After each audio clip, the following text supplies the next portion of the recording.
하나님 말씀은 시편 111편입니다. 111편 1절부터 4절까지 우리 한 절씩 교독해서 볼까요? 할렐루야, 내가 정직한 자들의 모임과 회중 가운데서 전심으로 여호와께 감사하리로다.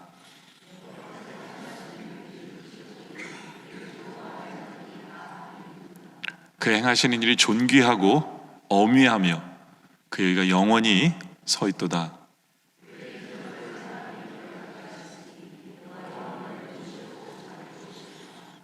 아멘. 시편 111편은요, 하나님이 하신 일들을 생각하면서 시편 기자는 할렐루야, 하나님을 찬양하고 또 1절 뒷부분에 여호와께 감사하고 있습니다. 도대체 무엇 때문에 찬양할 수밖에 없고 무엇 때문에 감사할 수밖에 없을까? 우리의 삶 속에는 무엇 때문에 찬양할 수밖에 없고 무엇 때문에 감사할 수밖에 없습니까? 첫째로 우리가 오늘 시편 11편을 보면서 111편을 보면서 볼 것은 할렐루야 내가 여호와께 감사하리로다라는 이 고백을 한번 보길 원합니다. 1절에 나오죠. 할렐루야 내가 정직한 자들의 모임과 회중 가운데서 전심으로 여호와께 감사하리로다 라고 고백을 합니다. 다윗은 할렐루야라는 고백으로 시작을 합니다.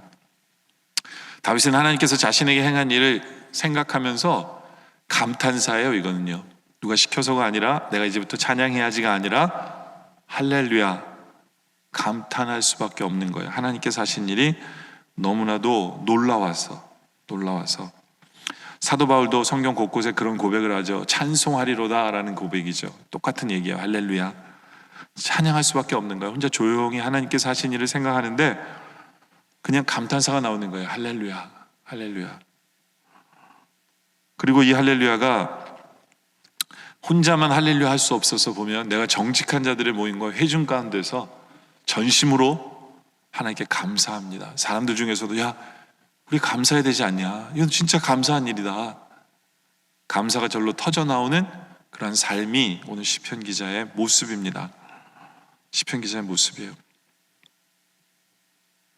그러니까 생각해보면 할렐루야가 터져나오고 감사가 터져나오다 보니까 2절에 보니까 이렇게 말씀해요. 여호와께서 행하신 일이 크시오니, 그렇죠? 즐거워하는 자들이 다 기리는도다. 기린다는 건 뭐냐면 연구한다는 거예요. 또다시 하나님이 하신 일이 또 있을 텐데 뭔가 또 생각해보자, 이게 기리는 거예요. 예. 하나님이 하신 일을 생각할 때 너무나 기가 막히고 찬양할 수밖에 없고 감사할 수밖에 없는데 이거 말고 또 있을 거 아니에요. 또 생각하는 거예요. 기리는 거예요. 그래서 또 할렐루야가 터져나오고 싶고 또 감사하고 싶어서 이런 묵상 속에 들어가는 시편 기자의 모습을 보게 되어집니다.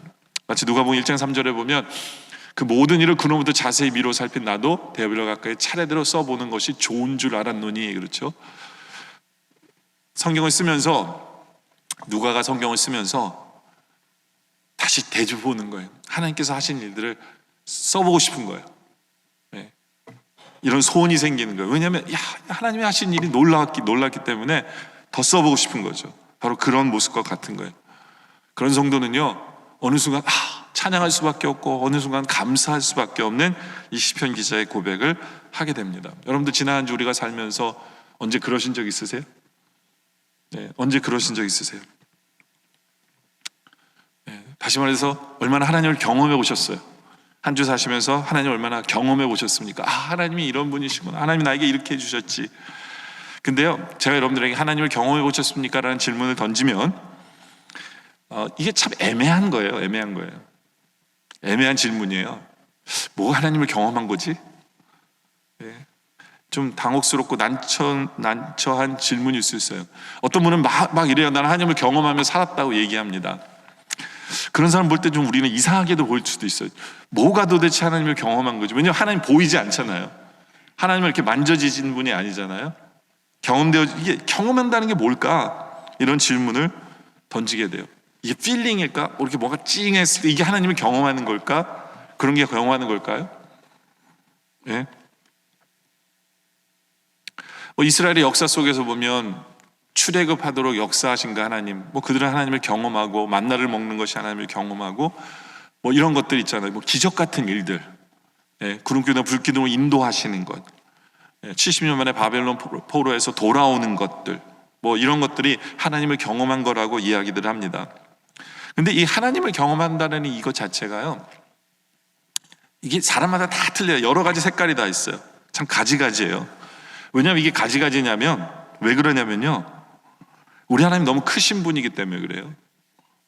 그러니까 여러분들이 하나님 경험했다 맞을 거예요. 아마 맞을 거예요. 근데 이것만이 아니, 그것만이 아니에요. 예. 우리는 너무 유한하기 때문에 무한하신 그 하나님을 경험한다는 것 자체가 이게 엄청나게 큰 거고, 광범위한 거고, 어떻게 보면 또 전혀 아닌 것 같기도 하고, 하나님은 영이시기 때문에 보지 못하기 때문에. 그래서 보통은 이제 하나님을 경험한다 하면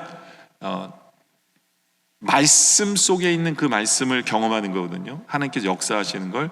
근데 거기에 믿음이 더해져야 우리는 하나님을 경험한다고 얘기를 해요. 믿음이 더해져야. 말씀을 통해서 깨달아 아는 것을 거기다 믿음이 더해져서 그 결과를 볼 때 우리는 하나님을 경험한다고 하는 거예요. 예를 들면 뭐 이런 거예요. 예를 들면 우리는 자연을 보면서 하나님의 솜씨를 본 거거든요. 그렇죠? 왜 우리는 우리 하나님의 솜씨를 본다고 얘기해요? 말씀에 하나님이 천지를 창조하셨다고 써 있는 것을 우리는 알기 때문에 자연을 보면서 우리는 하나님을 경험했다고 하는 거예요. 근데 거기에는 믿음이 발휘해야죠. 어떤 믿음이? 하나님이 천지를 창조하셨다라는 그 믿음이 있을 때 우리는 자연을 보면서 하나님을 경험했다라고 표현할 수 있는 거죠. 그러니까 이게 말씀과 믿음과 이것을 통해서 결과론적으로 나타나는 것을 통해서 우리는 하나님을 경험했다, 이렇게 이야기할 수 있는 거예요. 그렇죠? 근데 이게 참 많은 분들이 그 얘기를 하면서도 자기가 무슨 얘기를 하는지도 모르는 사람도 많아요. 어떤 분은 이렇게 기도합니다. 아버지 하나님, 저를 인도해 주세요. 이렇게 기도하는 분들이 있어요. 주님, 저를 인도해 주세요. 근데 하나님이 이렇게 그 얘기를 들으면서 뭐라고 그러실 것 같으세요? 너 이미 나의 인도함을 받고 있어. 너 태어날 때부터 내가 너를 인도했어. 지금 무슨 얘기하는 거냐? 그렇지 않아요? 우리 하나님은요, 우리가 알게 모르게 이미 나를 인도하고 계신 하나님이에요. 하나님이 인도하심 때문에 우리가 이미 예수를 믿은 거고, 하나님이 인도하심 때문에 이미 여기 나와 있는 거예요. 이렇게 여러분들 예배 드리는 거거든요. 근데 우리는 모르니까, 보이지 않으니까, 우리는 그런 얘기를 합니다. 하나님, 저를 인도해 주세요 라고 얘기해요. 근데 어쩔 때는 하나님의 인도하심을 우리가 보일 때는 그 얘기는 또 하지 않죠. 그죠? 이게 참 애매한 부분이에요. 애매한 부분. 근데 하나님을 경험한다라는 것을 이렇게 생각해 볼 때 시편 기자가 2절에 이런 고백을 해요. 2절에 여호와께서 행하신 일들이 크시오니라고 표현하거든요. 그러니까 지금 시편 기자는 정말 하나님의 큰 일을 경험한 거예요. 큰 일을 체험한 거예요. 큰 일을. 여러분들, 우리 삶 속에 있어서 여호와의 행위가, 여호와의 행하시는 일이 너무나도 큰 역사가 무엇일까요? 우리는 뭘 가지고 큰 역사를 내가 경험했다라고 얘기할 수 있을까요?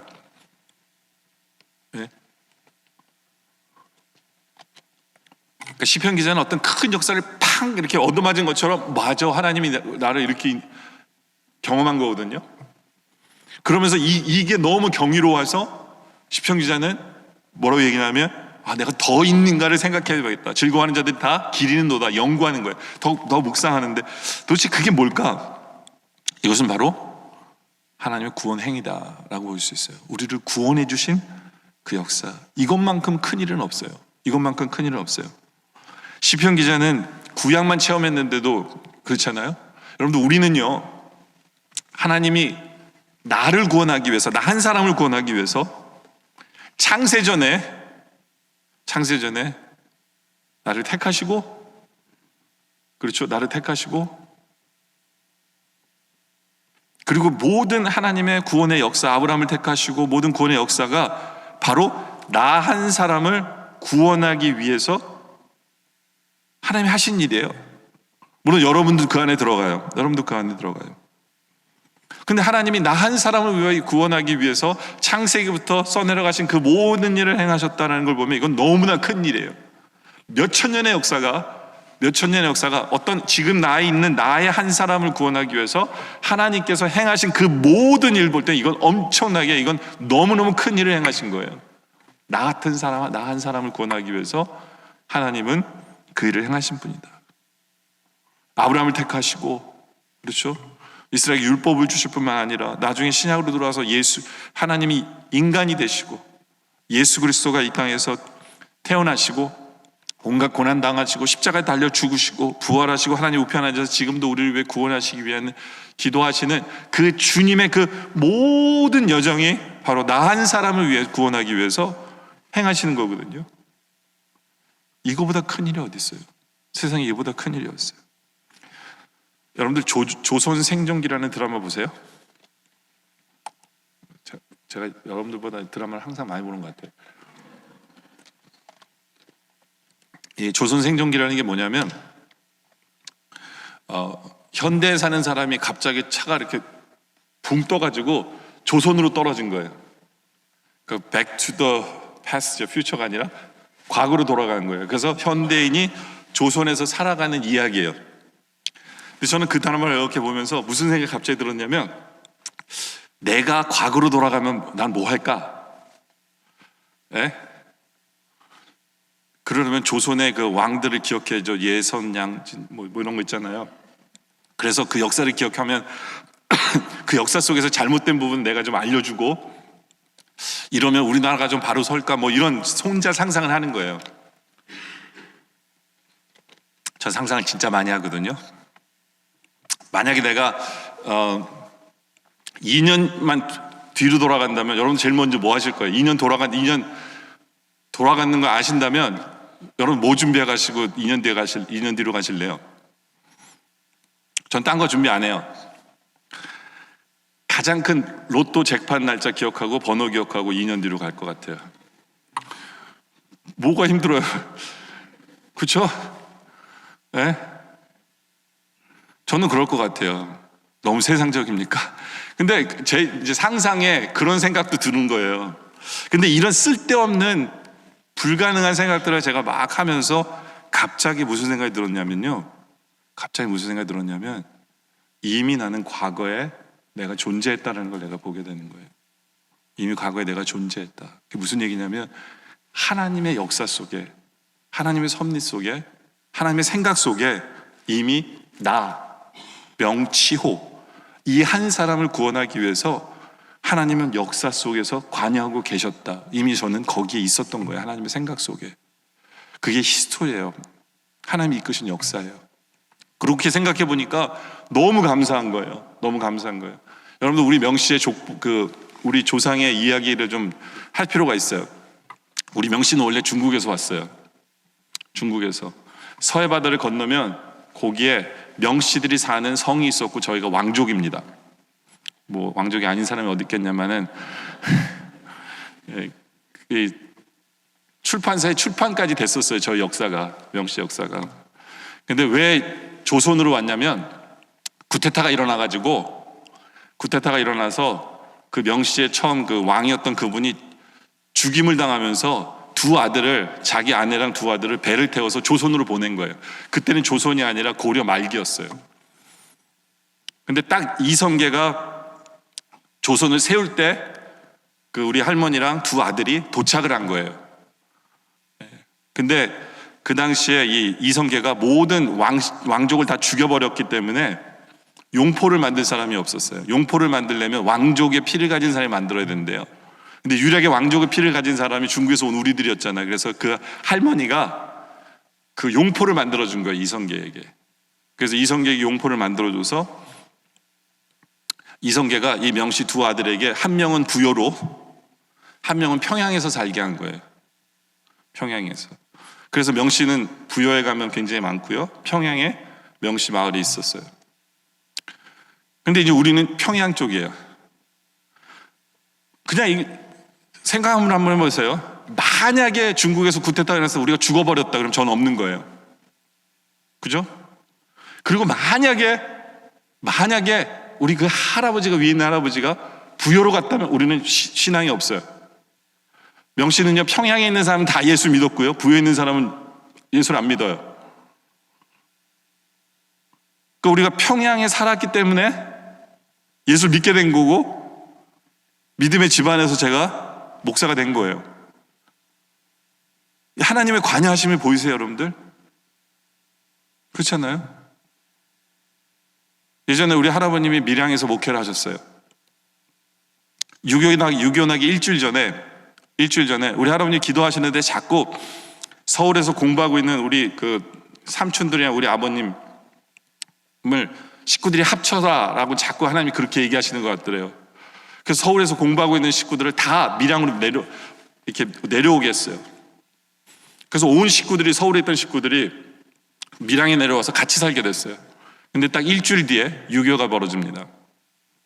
만약에요, 식구들이 내려오지 않은 상태에서 유교가 벌어졌다면 아마 저희는 반동 가족이기 때문에 이미 죽었을 거예요. 그럼 저는 없는 거예요.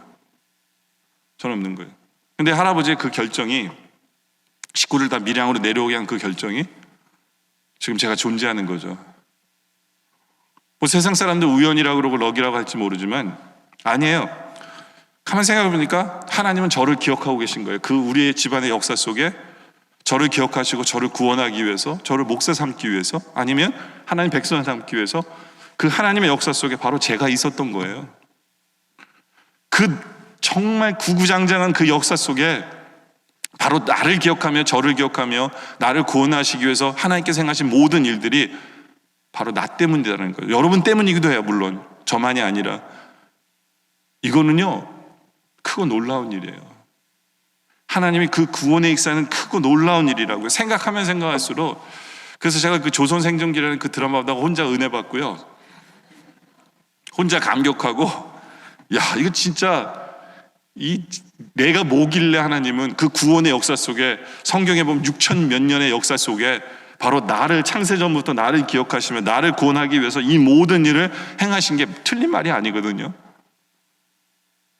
거기에 제가 있어요.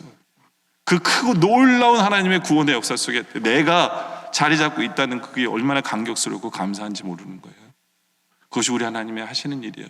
그걸 생각하면 할렐루야, 진짜 하나님 감사합니다, 이렇게 절로 나올 수밖에 없어요. 마치 시편 기자의 고백처럼.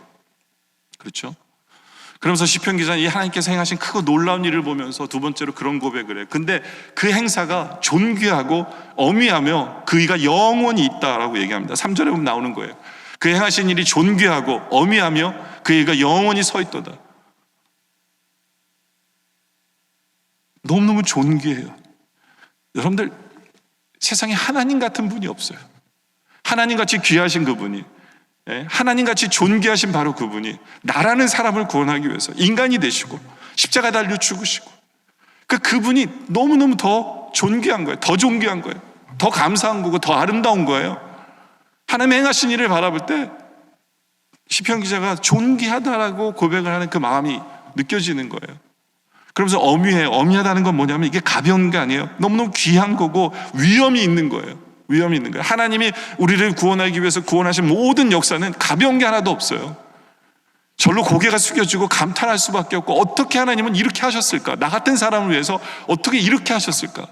어떻게 목숨마저 내어던지는 하나님이, 죽지 않으신 하나님이 인간이 굳이 되셔서 나를 위해 죽으시는 그 엄숙한 그 순간, 전혀 조금이라도 인간들은요, 뭐 하나님 날 구원하셨으니까, 내가 죄져도 용서해 주실 거니까 이렇게 가볍게 생각하고,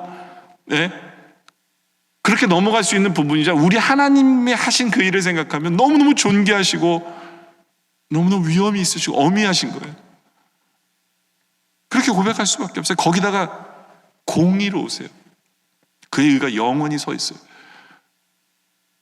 이 하나님의 공의가 우리를 구원하시는데 너무너무 크게 자리 잡고 있다는 거예요. 무슨 얘기냐면, 우리 하나님은요, 말로써 세상을 창조하신 분이에요. 야, 뭐가 있으라 있을 수 있는 분이에요. 그렇죠? 우리가 인간이 죄를 졌을 때 하나님이 야, 너 죄를 내가 사하노라 하실 수도 있지 않았을까라는 생각을 해요. 근데 이게 왜 하나님이 그 일을 안 하셨냐면 이게 하나님의 공의의 문제이기 때문에 그래요. 죄를 지은 그 인간을 내가 너를 사하노라라고 재판석에서 판정을 내리실 수가 없는 거예요. 왜냐하면 하나님의 공의 때문에, 하나님 때문에 모든 것을 말로써 창조하신 그 하나님께서 우리의 죄를 사해 주시기 위해서, 그리고 하나님의 공의를 만족시키기 위해서 하나님께서는 말로 하신 게 아니라 하나님이 직접 인간이 되시고 하나님이 직접 십자가 달려 죽으시고, 왜냐하면 죄의 삭은 사망이기 때문에 우리를 살려주기 위해서, 하나님의 공의를 완성시키기 위해서, 하나님의 공의가 영원하게 하기 위해서 하나님이 인간이 되셔가지고 죽으신 거예요. 그 하나님이 하시는 그 공의를 생각하면 우리 너무너무 감사해야 돼요. 하나님의 의가 영원히 서 있는 거예요. 우리 한 사람 한 사람을 구원하시면서 거기에는 하나님의 공의, 의가 거기에 있는 거예요. 그런 온 우주 만물을 창조하신 그 하나님께서 나를 위해 죽으셨다라는 그 생각을 하면요, 그건 기적이에요. 그래서 4절에 보면 그의 기적을 사람이 기억하게 하셨으니, 하나님이 나 같은 존재를 위해서 역사 속에 늘 나를 기억하며 나를 구원하기 위해서 그 역사 속에서 늘 하나님께서 섭리하시고 역사하는 모든 것, 이건 기적이에요. 왜? 내가 누구길래? 그렇죠? 내가 무엇이길래? 우리가 누구이길래? 그렇지 않아요? 이건 기적이고, 그리고 이건 또 뭐예요? 은혜예요. 여호와는 은혜로우시고 자비로우시다. 하나님의 자비하심이에요. 인간의 말로는 그냥 한 표현으로 은혜다, 하나님의 자비다라고 표현할지 모르지만 그 하나님이 몇 천 년에 걸쳐서 하신 그것은요, 어마어마한 은혜고 어마어마한 자비하심이에요. 그리고 그것은 기적이고, 너무너무 존귀하신 그분이, 너무너무 존귀하신 하나님께서 위엄 있게 하나님의 공의를 나타내시면서 또 우리를 구원해 주시고, 그 기적, 그 사랑, 그 은혜, 우리는 이것을 우리가 받고 있다는 것을 우리는 보고 있어야 돼요. 그걸 기억하면 할렐루야는 절로 나오고 하나님 감사합니다는 절로 나오는 거예요. 시편 기자는 7절과 8절에 또 그런 똑같은 얘기를 합니다. 그의 손이 하는 일은 진실과 정의예요.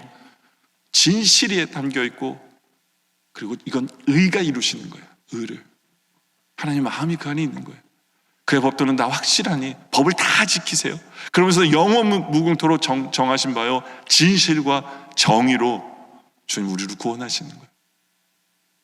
그 하나님 마음은 진실이에요. 진짜예요. 우리만을 사랑하시는 거예요. 그러면서도 거기에는 의를 행하시는 그 하나님의 크고 놀라운 일들을 우리가 알아야 되고, 우리가 기억해야 되고, 우리가 감사해야 되고 찬양해야 된다는 거예요. 그렇게 되면 그 다음 시편 기자의 고백이 자연스럽게 어떤 고백이 나오는 줄 아세요? 그게 세 번째예요. 여호와께서 자기를 경외하는 자에게 양식을 주신다. 여기 보면 하나님을 경외하는 자라는 표현이 나와요. 우리는 하나님을 경외할 수밖에 없어요. 하나님을. 여러분들, 전능하신 하나님께서 마음대로 하실 수 있는 분께서 하나님이 공의를 지키셨어요. 하나님의 의를 지키셨어요. 그 놀라우신 존귀하신 분이 위엄을 갖추시고 조금도 가벼운 것이 없이 목숨을 바쳐서 하나님의 생명을 바쳐서 하나님의 의를 이루시는, 그렇게 우리를 구원하신 그 하나님의 의를 우리가 본다면, 우리가 하나님에 대해서 제대로 안다면 우리는 하나님을 경외할 수밖에 없어요. 이 경외라는 의미는요, 그냥 두려움으로 끝나는 게 아니에요. 경외라는 건 뭐냐 하면 우리 하나님을 누구보다도 잘 아는 사람만이 경외를 할 수 있게 돼요. 하나님이 어떤 분이시는가를 우리가 알고 하나님이 나를 위해서 어떤 일을 행하셨는가를 알 때 거기에는 경외라는 말을 표현할 수 있어요. 그냥 하나님 잘 모르면서 이 하나님이 내 앞에 나타나시면 죽을지 몰라, 이거는 그냥 두려움이에요. 그건 경외가 아니에요. 하나님에 대해서 모르기 때문에. 경외라는 것은 하나님이 하신 일을 알아야 돼요. 하나님이 하신 일을, 높고 크고 놀라운, 그리고 공의를 지키시면서 나 같은 사람을 구원해 주신 그 하나님을 알 때, 우리는 드디어 경외라는 단어를 쓸 수 있어요. 그래서 시편 기자는 10절에 가서 또 한 번 이 얘기를 합니다. 여호와를 경외함이 지혜의 근본이다, 이렇게 얘기합니다. 여호와를 경외함이 지혜의 근본이다. 그럴 수밖에 없죠. 그렇죠? 경외라는 것은 하나님이 누구신가를 정확히 아는 거고, 하나님이 나를 위해서 어떤 일을 행하셨는지를 알고 하나님의 공의를 아는 그 사람이 경외하는 거기 때문에, 그 경외 안에는 모든 지혜와 모든 지식이 다 들어있는 거예요. 왜냐하면 하나님을 알아야 경외하기 때문에, 그 때문에 그것이 지식의 지혜의 근본이 될 수밖에 없는 거죠. 그리고 그의 계명을 지키는 자가 될 수밖에 없는 거예요. 하나님을 경외하는 자는 근본이라, 그의 계명을 지키는 자는 훌륭한 지각을 가진 자이니, 지각을 가진 자 맞아요. 하나님이 하신 걸 다 알고 몸소 느끼고 하나님 누구신가를 알기 때문에 지키지 않을 수가 없는 거예요. 이게 가벼운 게 아니에요. 소홀히 할 수 있는 부분이 아닌 거예요. 몇천 년의 역사 속에 바로 나 같은 사람을 구원하기 위해서 매 순간이 하나님의 섭리였고 역사하심이고 지키심이고 보호하시고 인도하셨는 것을 아는데, 어떻게 이것을 가볍게 여길 수 있겠어요? 그렇지 않아요? 그러면서 여호와를 찬양함이 영원히 계속되리라. 우리는 찬양할 수밖에 없는 거예요. 없는 거예요. 그것이 바로 우리예요. 그리고 우리는 그 사랑을 받았어요. 근데 하나님께서는 네 번째로 참 재밌는 표현을 여기서 쓰세요. 문나라의 기업을 하나님이 주시는 분이다 라는 거예요. 시편 111편 오늘 보면 6절에 보면 말씀하는데, 그가 그들에게 문나라의 기업을 주세요. 문나라의 기업을 주세요. 이게 무슨 얘기냐면요, 이스라엘 백성들이 가나안 땅에 왔잖아요. 이 가나안 땅은 원래 누구의 땅이었어요? 가나안 족속들의 땅이었어요. 근데 하나님께서 이 가나안 족속들이 그 땅을 똑바로 서지 못하고 그 땅을 더럽히고 우상을 섬기는 소굴로 만드니까 하나님이 어떻게 하셨냐면, 이 땅을 뺏어서 이스라엘 백성에게 주시는 하나님이에요. 이스라엘 백성에게 주시는 하나님, 바로 그것이 문나라의 기업을 주시는 분이에요. 여러분들, 이 본문이요, 오늘 이 본문이 주일날 본문이었어요. 주일날 본문. 그러다 보니까 제가 주일날 어떤 가정에 신방을 갔는데 이 본문을 가지고 제가 설교를 했거든요. 근데 그분이 사업을 하는 분이에요. 그래서 제가 그분한테 그런 얘기를 했어요. 이 본문을 가지고 뭐라고 얘기했냐면, 사업을 시작하셨는데 하나님을 경외하고 하나님 앞에 똑바로 서십시오. 그러면 이쪽으로 갈 계약이 이쪽으로 옮겨올 겁니다. 제가 얘기했더니 그분이 아멘 크게 하시더라고요. 그리고 이미 몇 번 경험했대. 본인이 경험했다고 얘기하시더라고요. 근데 바라기는 우리 교인끼리는 안 그랬으면 좋겠어요. 근데 그럼 누가 더 하나님을 경외하느냐, 이게 달린 거거든요. 근데 이게 농담이 아니라 하나님 진짜 그러시는 분이에요. 이건 제 말이 아니에요. 하나님 정말 그러시는 분, 우리가 그것을 기억해야 돼요. 그것을 기억해야 돼요. 마태복음 25장 24절에 보면 한 달란트 받은, 5달란트, 2달란트, 1달란트 받은 사람 얘기가 나오잖아요. 근데 1달란트 받았던 자도 와서 가로되, 주여 당신은 굳은 사람이라 심지 않은 데서 얻고 해치지 않은 데서 모으는 줄 내가 알았나이므로 두려워하여 나가서 당신의 달란트를 땅에 감추어 뒀는데 보소서 당신의 것을 받으셨나이다 하면서 땅에서 파서 하나 줬어요. 근데 그 주인이 뭐라고 얘기합니까? 그 주인이 대답하기를, 악하고 게으른 종아, 나는 심지 않은 데서 얻고 해치지 않은 데서 모으는 줄로 내가 알았느냐? 그러면 내가 마땅히 내 돈을 취리하는 자들에게, 이자 걷는 자들에게 두었다가 나로 돌아와서 내 본종과 별일을 받게 할 것이었다. 그리고 어떻게 하십니까? 그에게서 1달란트를 뺏어서 누구 줘요? 10달란트 가진 자에게 주는 분이에요. 그것이 우리 하나님이에요. 우리 하나님이에요.